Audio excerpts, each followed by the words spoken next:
ओंकार बिंदु संयुक्तम नित्यम ध्यायन्ति योगिनः कामदं मोक्षदं चैव ओंकाराय नमो नमः। नमन्ति ऋषयो देवा नमन्त्यप्सरसां गणः नरा नमन्ति देवेशं नकाराय नमो नमः। महादेवं महात्मानं महाध्यानपरायणं महापापहरं देवं मकाराय नमो नमः। षडक्षरमिदं स्तोत्रं यः पठेत् शिवसन्निधौ शिवलोकमवाप्नोति शिवेन सह मोदते।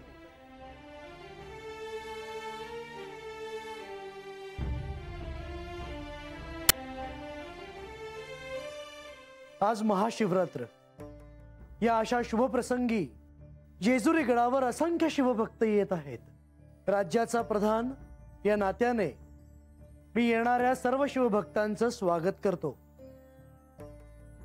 सर्वांना श्री मार्तंड भैरवांचं दर्शन मिळेल याची खात्रीही देतो। बंधू, आज महाशिवरात्र आहे, पण स्वतःला शिवभक्त समजणारी बानू अजून आख्यानाला आली नाही।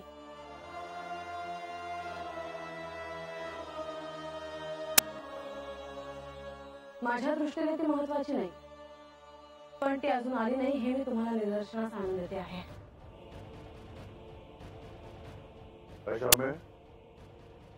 आख्यानासाठी बानू अजून आली का नाही?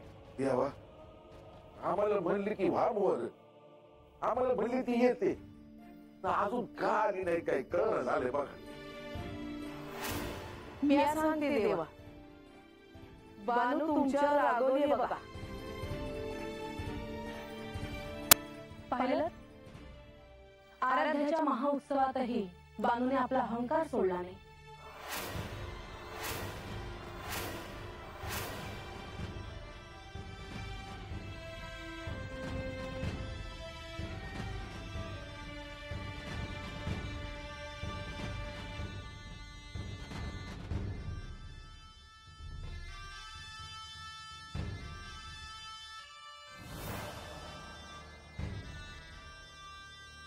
आज महाशिवरात्र आणि तू इथे कशी?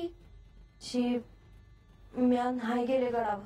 आजचे खंडेरायांचे दर्शन घेणार नाहीस का?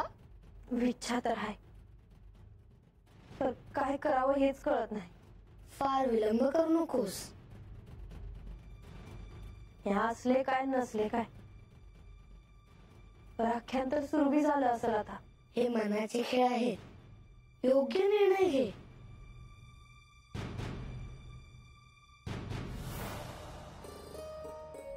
देवा, अशा वेळी आख्यान थांबवणं हे योग्य नाही। मुनिवर, आख्यानाला तात्काळ प्रारंभ करा। जशी आपली आज्ञा देवी। आजचे हे महाशिवरात्रीचे आख्यान निर्विघ्न पार पडावे म्हणून विघ्नहर्त्याचे स्तवन करतो। ओम रक्तचंदन सिद्धासा भस्म दुर्वांकुरांशतः विकटाकृति संदिष्टा सर्व विघ्नो विनाशकः। ओम गं श्री गजमुखाय नमः।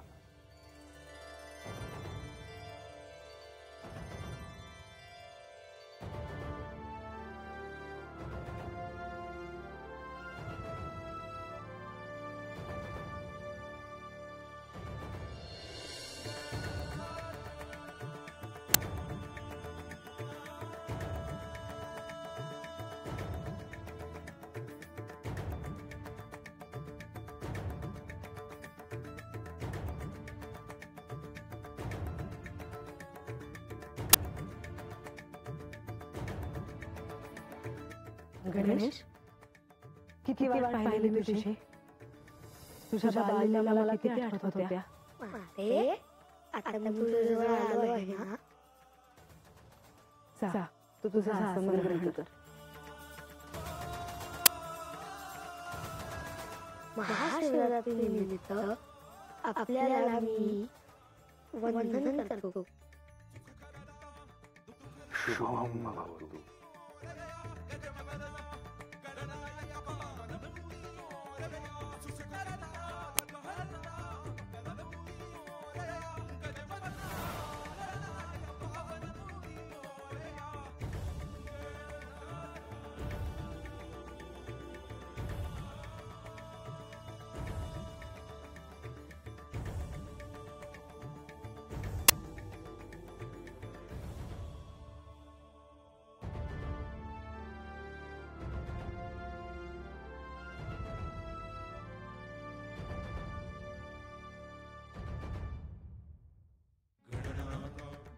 गणेश, मी तुझ्यावर प्रसन्न आहे. जर कोणी परमभक्तीने मला बेलपत्रही अर्पण केलं तरीही मी त्याचा आनंदाने स्वीकार करेन. गणेश, आता आसन ग्रहण करा.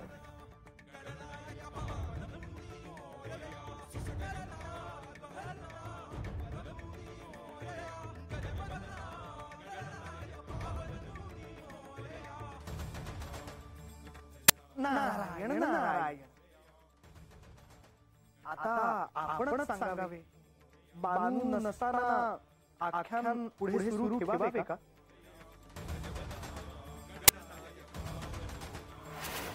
आपण आख्यान सुरू करावे.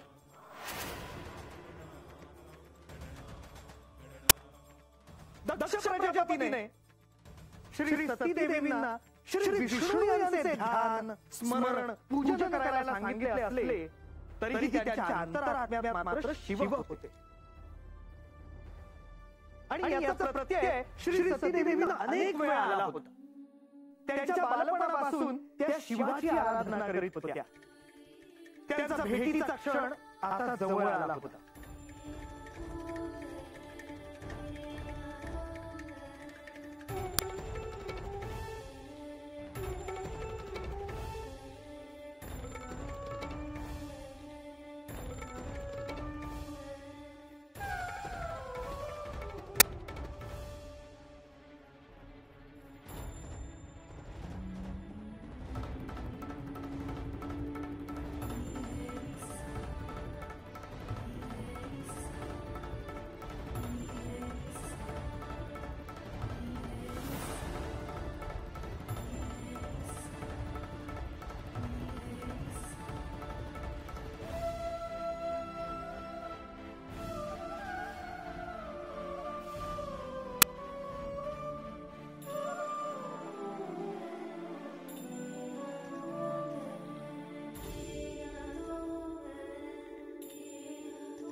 पिताश्री तुम्ही? मी असं ऐकलं आहे की तुला वनात जायचं आहे. हो, पण तुम्हाला हे कोणी सांगितलं? तुझ्याच भगिनीने सांगितलं. पिताश्री मी तुमची अनुमती घेणारच होते. सती, आजपर्यंत मी तुला कुठेही एकटं पाठवलं नाही. मग आज कसं पाठवू? अहो, जाऊ दे तिला. राजप्रसादात राहून कंटाळली असेल ती. मी फार वेळ बाहेर नाही थांबणार. लवकर परत येईन. अनुमती आहे, परंतु सोबत भगिनींना घेऊन जा आणि मी सैनिक पाठवतो सोबत. पिताश्री भगिनी सोबत आल्या तर चालेल, पण सैनिक कशाला? आपलाच प्रदेश आहे, चिंता करू नये आपण.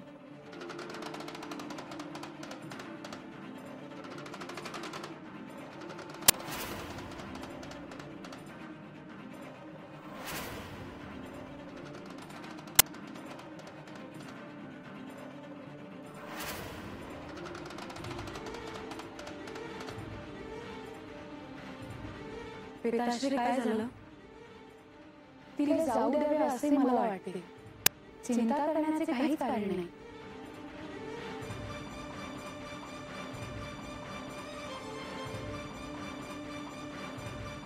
सती, आम्ही तयार आहोत. निघूयात ना? आता विलंब नको करायला. जा सती आणि लवकर परत ये.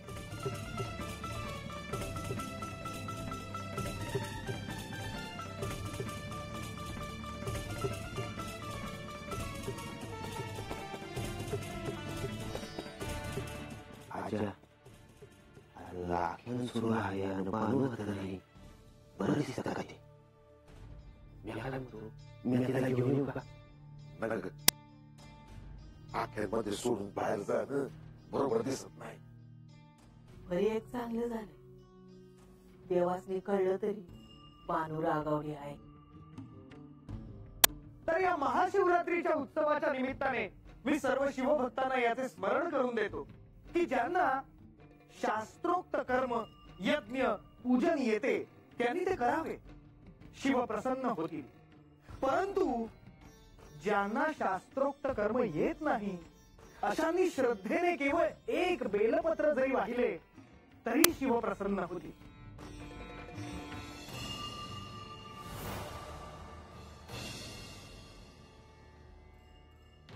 तुम्ही आहात? खरं तर हा प्रश्न मला पडला आहे. महाशिवरात्रीच्या दिवशी सगळेजण गडावर असताना आपण इथे कशा? मला ठाव नाही. अन्यात आता जावं असं कुणाच नेहमी वाटत नाही. आपल्या आराध्या पुढे असे प्रश्न आपण उपस्थित करू नयेत. मला देवांबद्दल काय बी म्हणायचं नाही. तरीही माझ्या अल्पबुद्धीने मी एवढंच सांगेन की श्री महादेवांसमोर आपण शरणागत असावे, विनम्र असावे. अंतिम निर्णय आपला आहे.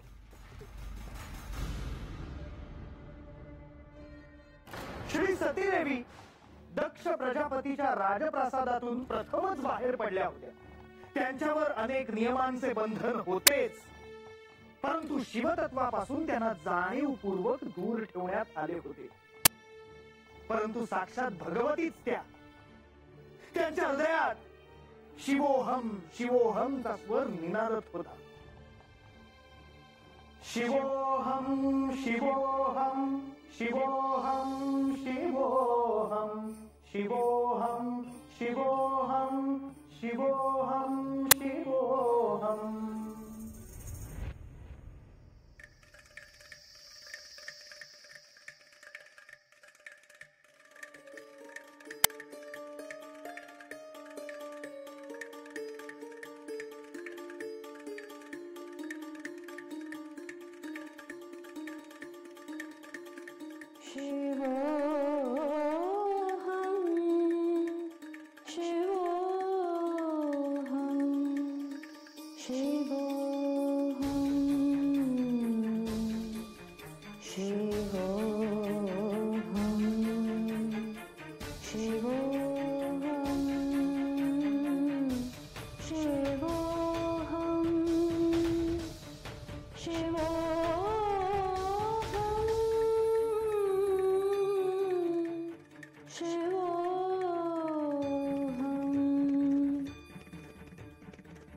आपला राजप्रासाद सोडून पहिल्यांदा मी बाहेर आले आहे.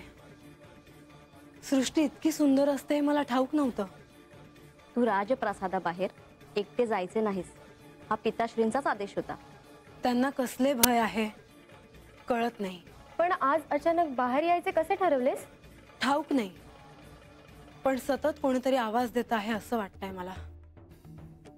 सती, आज तुला जे जे शक्य आहे ते पाहून घे. हो, ही झाडं, फुलं, नद्या, आकाश, पर्वत सगळं किती अद्भुत आहे. चला आपण पुढे जाऊयात. वातावरणात असलेले शिवतत्व सतीशी जोडले गेले होते.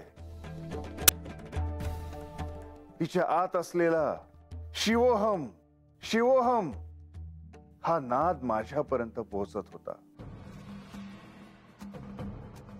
सतीचा जन्म झाल्यापासून तिने मला पाहिले नव्हते, परंतु शिवभक्तीने ओतप्रोत असलेला तिचा प्रत्येक श्वास माझ्यापर्यंत पोहोचत होता.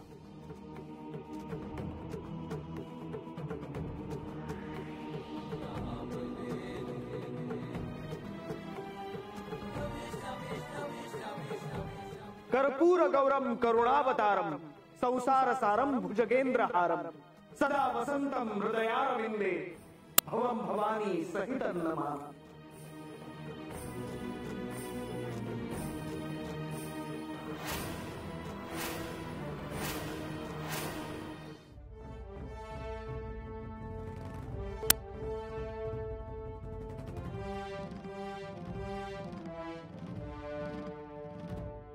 तो इथे का आली आहेस बानू? शिवभक्तीचे स्तवन सुरू असताना तू त्यात व्यक्ती आणला आहेस. काय समजतेस तू स्वतःला? कोण आहेस तू? माझ्याकडनं चूक झाली. मी अखेर आख्यान सुरू होण्याअगोदरच हात यायला पाहिजे होतं.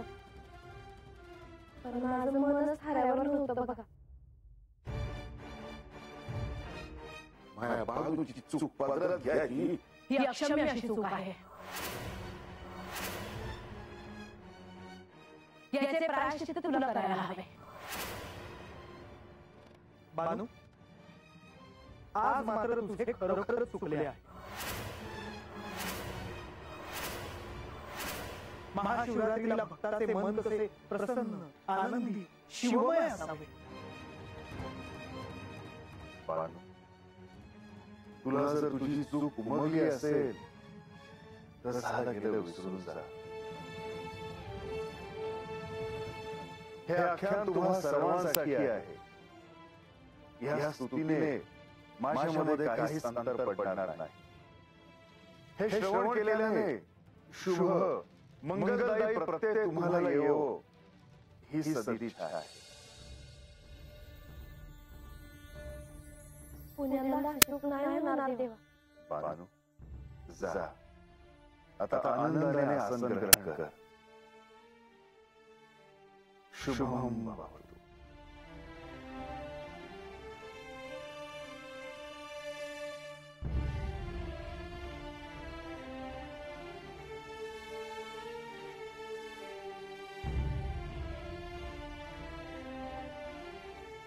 देवा, आपण सांब सदाशिव आहात, भोलेनाथ आहात, भक्तांचे अनंत अपराध आपण पोटात घेणारे आहात.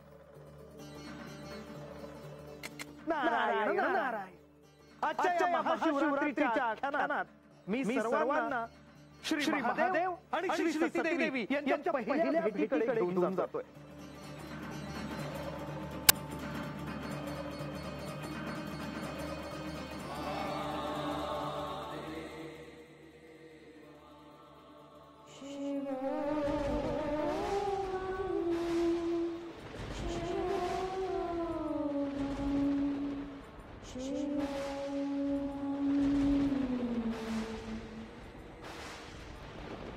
सती, तू शिवाचे नामस्मरण करते आहेस का?